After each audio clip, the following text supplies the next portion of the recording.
Cirrhosis, also known as liver cirrhosis or hepatic cirrhosis, is the impaired liver function caused by the formation of scar tissue known as fibrosis due to damage caused by liver disease.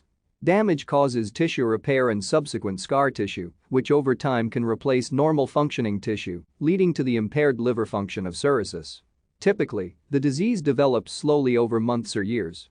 Early symptoms may include tiredness, weakness, loss of appetite, unexplained weight loss, nausea and sickness, and discomfort in the upper right abdomen.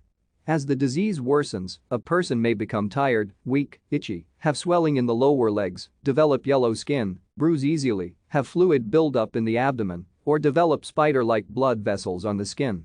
The fluid buildup in the abdomen may become spontaneously infected. Other serious complications include hepatic encephalopathy, bleeding from dilated veins in the esophagus or dilated stomach veins, and liver cancer. Thank you for watching. Like and subscribe if you would like to view more of our videos. Have a nice day.